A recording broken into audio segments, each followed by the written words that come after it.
Diatur supaya nggak ketahuan bohongnya, diatur, ngomong yang baik. Ibu jatuh di kamar mandi depan.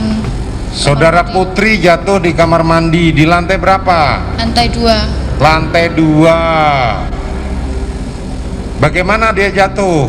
Saya tidak tahu, soalnya saya disuruh Om Kuat untuk ngecek ibu ke atas. Saya nemuin ibu udah keadaan kayak gitu, tergeletak di depan kamar mandi. Tergeletak di kamar mandi jam berapa tepatnya? Jamnya saya tidak tahu, soalnya malam. Pagi, siang, sore, malam? Malam. Habis maghrib atau sebelum isya? Habis maghrib. Habis maghrib. Saudara Putri jatuh. Siap mulia. Teriak? Kok teriak tidak, soalnya saya pas naik ke atas ibu udah keadaan tergeletak di depan kamar mandi. Tergeletak di kamar mandi. Yang merintahkan saudara ke sana siapa? Om Kuat. Awalnya saudara ada di mana? Saya di dapur samping, mau Di masuk dapur samping, mau masuk ke dalam dapur tengah. Terus Om Kuat nyuruh saya dengan buru-buru untuk naik ke atas lantai 2 untuk mengecek ke dalam ibu. Apakah saudara Kuat, kenapa tiba-tiba nyuruh saudara? Apakah saudara Kuat sudah melihat Putri jatuh? Saya tidak tahu. Tahu dari mana kok tiba-tiba dia langsung perintahkan saudara untuk naik ke atas dan saudara melihat saudara Putri jatuh?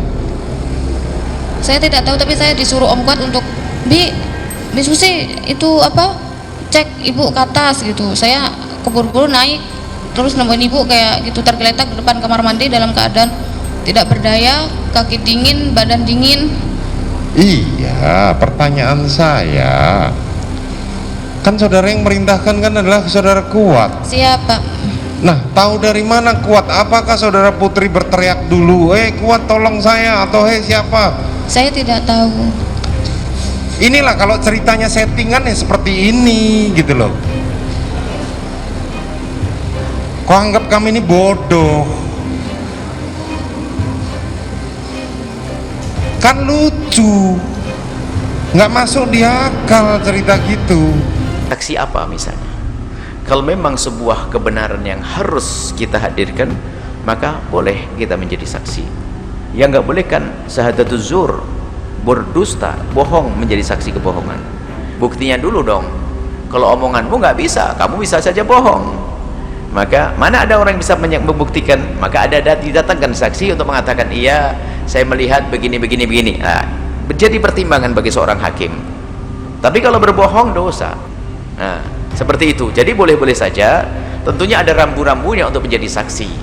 Rambu-rambunya menjadi saksi itu ada benar yang terjadi dan memang diminta saat itu. Misalnya ada yang saksi yang nggak boleh, nggak sah. Misalnya ada saksi-saksi yang harus betul-betul waspada. Misalnya saksi dalam perzinaan, naudzubillah.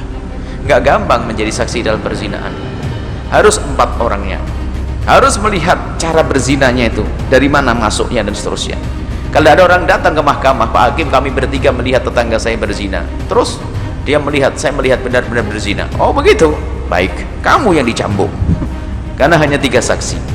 Karena urusan perzinaan hendaknya disembunyikan, tidak boleh gampang orang menyebarkan kecuali dengan 4 saksi.